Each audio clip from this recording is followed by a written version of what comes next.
So lack of intensity is killing your progress, and here's how to fix that. So what you're going to do is go harder. Pretty much whatever exercise you're doing, you just go that much harder relative to you. So my intense is going to be different from your intense. Your intense is going to be different from somebody else's intense. But the goal is that you are going harder than you normally would.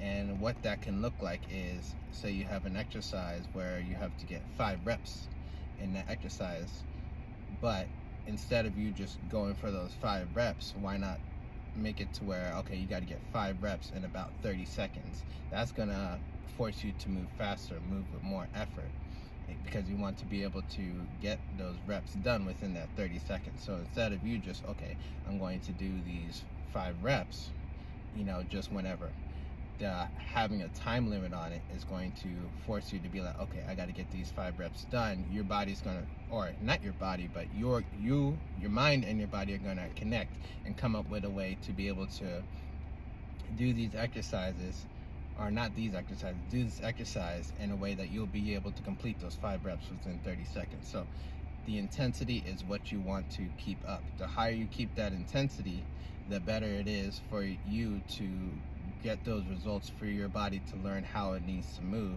and for you to get the right muscles to start responding. Well, not responding per se, but just get you in tune with your body, how your body feels when you're actually exerting itself.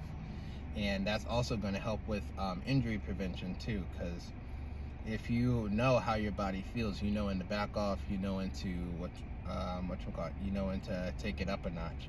But if you're not in tune with your body, or you're ignoring the signals your body is giving you, then that's when you start to put yourself at a higher risk of injury, because you're not listening to your body. When you do try to do something intense, you end up hurting something because your body's not ready for it. But if you train in an intense way, relative to you, that is, so if you're a beginner or intermediate, you train in an intense way relative to you. That way, when you do something intense, like say a sprint, you don't have to worry so much about getting injured, because your body's already conditioned. Your body knows the best way for it to move in order to get this certain amount of performance there. But if you are, how should I say, I guess the word would be lackadaisical. That's a pretty big word. I don't know if I'm using it correctly, but no, I think I am using it correctly. But going back to my point, if you are, taking it easy when you don't need to be taking it easy, then when you try to get that level of performance that you want from yourself, then yeah, you're more likely to get injured, because hey, your body's not conditioned for it. But if you've been training in an intense way, you've been pushing yourself past your limit, or not past your limit per se, I would say past comfort. So a lot of times, for you to make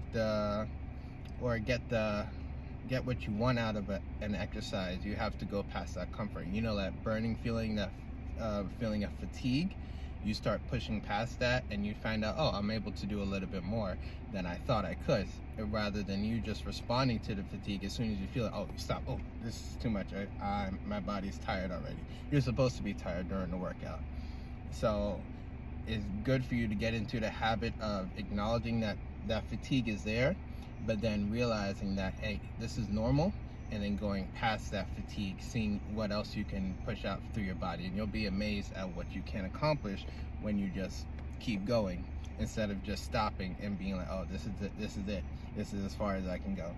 So practice. The more you practice not stopping, the more you practice going on through the burn, the better you will be able, the more in tune you will with your body, recognizing the signs that when you truly are tired, when you truly are done. That way, now your risk of injury is getting lower and lower, because you have a better understanding of how to move your body. Your body has a better connection of how to do the exercises, and with that connection, you're able to increase your performance, and you're able to get more out of the exercise by doing less. You're not doing less per se, but it's more efficient. And what you want is to be an efficient person. That way you can get more from doing less. That's what you want. You don't want to have to do more and still get less. You want to be able to do less but still get more out of it. So that's where the intensity comes in, going all the way. Wow, I went all the way over there, just come right back here. That's where the intensity comes in. So start looking for ways to make your training more intense. That way, when that way when you are looking for ways to, just display the performance, just display some athleticism, you'll be able to do that and be like, oh, okay, I can actually do this. You'll be able to compete with other people. Like, say if you like to race with your friends and stuff, or see who can do the most push-ups, things like that. Start and you've conditioned yourself. You'll be like, okay, wow, I'm actually you build up that confidence in yourself because you know you're conditioned for this. You know that, hey, you can perform at this level. And you'll also start seeing your progress, of course, go up as well, because like I said before, you've conditioned yourself. You know what going at a higher intensity looks like. So yeah, start doing that.